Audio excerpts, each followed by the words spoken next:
भारत का सबसे मशहूर पैरानॉर्मल इन्वेस्टिगेटर जो खुद कहता था कि भूत नहीं होते, आज उसकी मौत को लोग भूतों से जोड़ते हैं।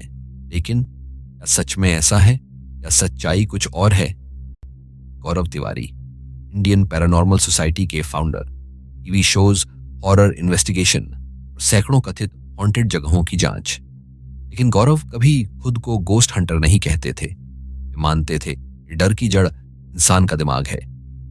नाइट ऑफ 7 जुलाई 2018, 7 जुलाई 2018, जगह द्वारका, दिल्ली। गौरव अपने फ्लैट में अकेले थे। उनकी पत्नी कुछ समय के लिए बाहर गई हुई थी। जब वे वापस लौटी, घर के अंदर का दृश्य सामान्य नहीं था। गौरव पंखे से लटके हुए पाए गए।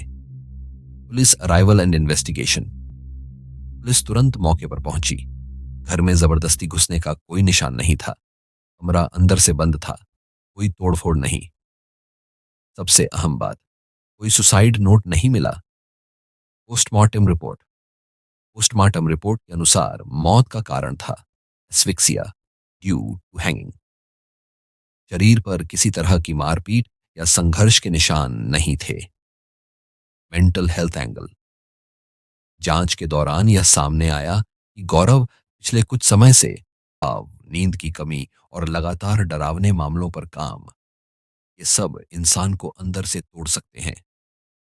हालांकि वे किसी मेडिकल ट्रीटमेंट में नहीं थे। परिवार ने आत्महत्या के निष्कर्ष पर सवाल उठाए। उनका कहना था गौरव डिप्रेशन में नहीं थे, लेकिन हत्या या किसी बाहरी साजिश का कोई ठोस सबूत नहीं मिला। Paranormal claims, fact check. कुछ लोगों ने दावा किया कि गौरव पर किसी नेगेटिव एनर्जी का असर था, लेकिन सच ये है, पुलिस जांच में किसी पैरानॉर्मल एंगल को एक सेकंड के लिए भी कंफर्म नहीं किया गया। और खुद गौरव कहते थे, डर असली होता है, भूत नहीं। Final police conclusion. कानूनी तौर पर केस को सुइसाइड केस मानकर बंद कर दिया गया। कोई हत्या नहीं, कोई पैरानॉर्मल प्रूफ नहीं। ती है जुलाई से, जहां पर डॉक्टर गौरव तिवारी की बॉडी का पोस्टमार्टम कर रहे थे। डॉक्टर कहते हैं कि मौत तो दम घुटने से हुई है, लेकिन गले पर यह जो मार्क है यह समझ में नहीं आ रहा। यह कैसा निशान है?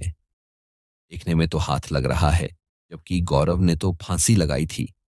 वो कहता है कि अपने करियर में मैंने ऐसे कैसे देखा, ये तो बहुत अजीब है। इसके बाद सीन कट होता है और कहानी अब फ्लैशबैक में जाती है, सीधा 10 साल पीछे, जून में, जब गौरव जिंदा थे।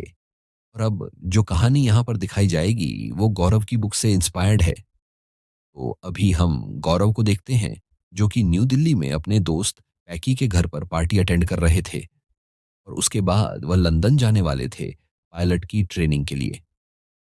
अभी गौरव का भूत प्रेतों से कोई लेना देना नहीं था। वह इन सब में बिलीव नहीं करते थे। बस इतना था कि भूत प्रेत की कहानियां सुनने में मजा आता है। सब दोस्त लोग वहां विजी बोर्ड वाला गेम ट्राई करते हैं। गेम खतरनाक था, लेकिन कोई भी सीरियस नहीं था। सब मजाक मजाक में खेल रहे थे, बातें बना रहे थे कि भाई किसे बुलाएं। फिर यह तय होता है कि पैगी की दादी को बुलाते हैं।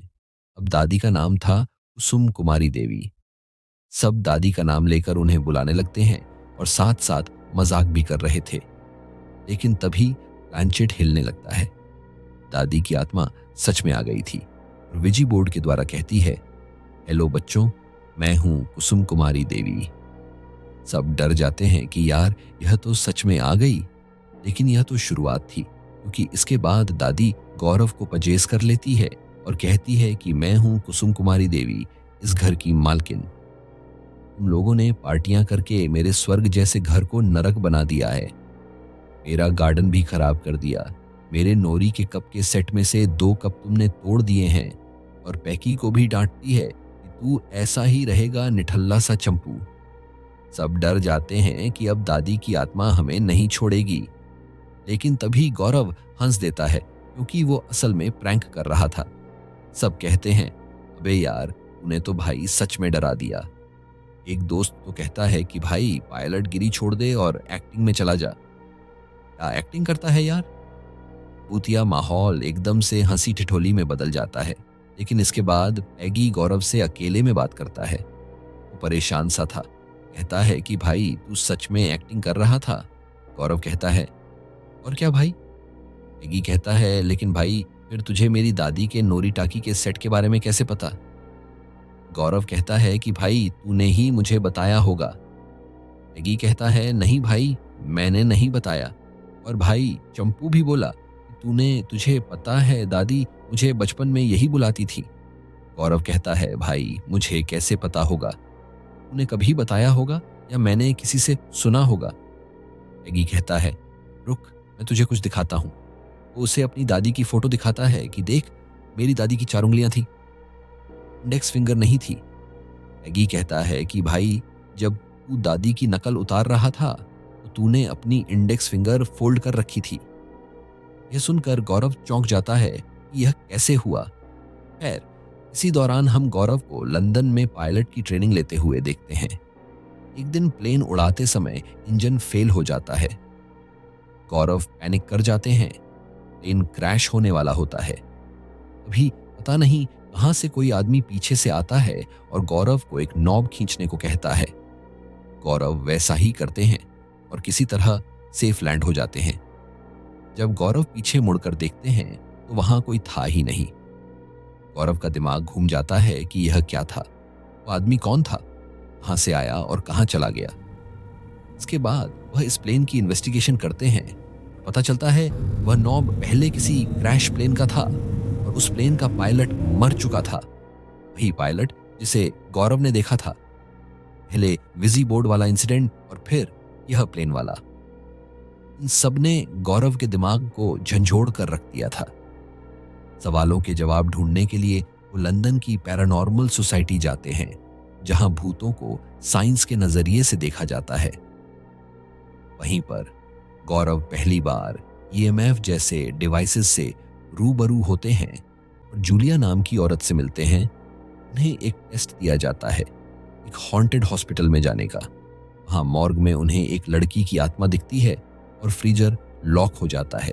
गौरव शांत रहते हैं और कहते हैं, मॉरीन, मैं हूं Gaurav, I am here to help. Freezer खुल जाता है। बाहर आकर पता चलता है कि लड़की का नाम मॉरीन था, जो गौरव को पहले बताया ही नहीं गया था।